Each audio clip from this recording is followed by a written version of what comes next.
Hello, friends. Welcome to your favorite channel, Netri.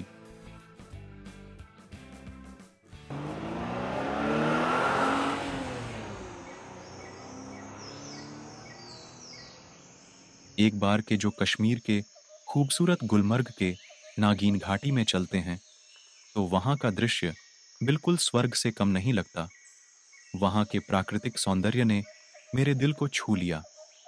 मैंने वहाँ एक अद्वितीय वीडियो शूट किया, जिसमें फ्रोजन नदी, बर्फ के साथ खेलना और नागिन घाटी का एक जमे हुए पुल शामिल था।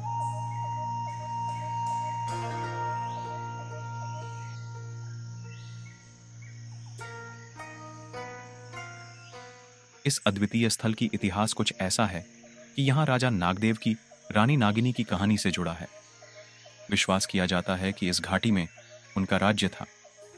नागिनी को वहाँ के प्राकृतिक सौंदर्य और शांति से बहुत प्रेम था और वह इसे अपना घर मानती थी।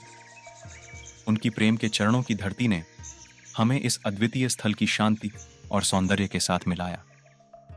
इस तरह यह वीडियो नहीं सिर्फ एक स्थान के सौंदर्य को दर्शाता है, बल्कि इसके पीछे की कहानी और इतिहास को भी समेटता है।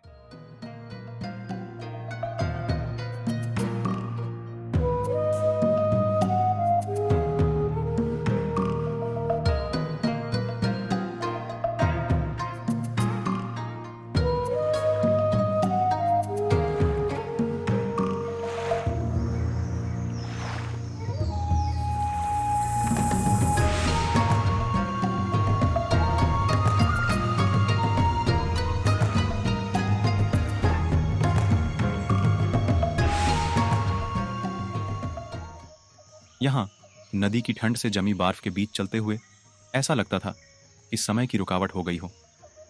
बर्फ की चादर ने प्रकृति की शांति और सौंदर्य को और भी अधिक मधुर बना दिया। और फिर वहां था वह नगीन घाटी का पुल, जो कि एक समय में जीवंत था, लेकिन अब बर्फ के दायरे में एक शानदार रूप में रुका हुआ था।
और वहां का अनुभव एक सपनों की तरह था।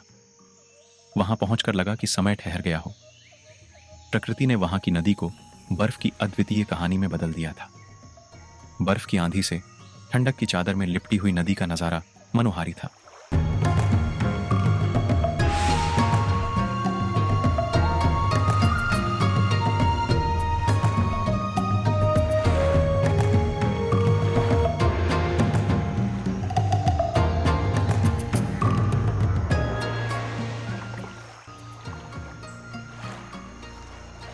फिर वहां था वह जमा हुआ पुल, जो कि अब एक शानदार रूप में बर्फ के डरावने स्वरूप में उभरा हुआ था।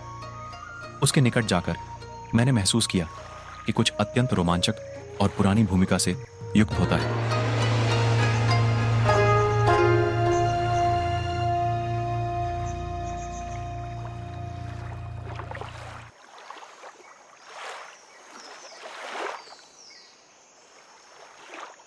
उस शांति और सुंदरता का अनुभव मैंने पहले कभी नहीं किया था।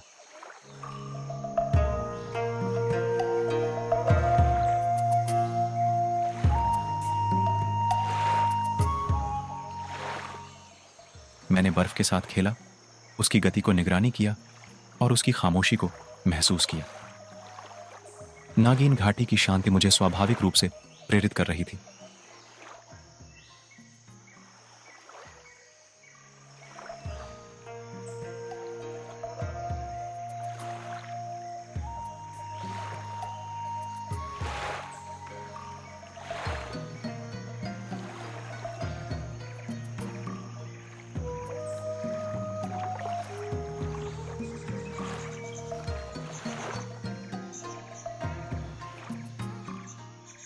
इस पुल की बात करने वाले किस्से और उसका इतिहास आज भी वहां के लोगों के दिलों में जिंदा है।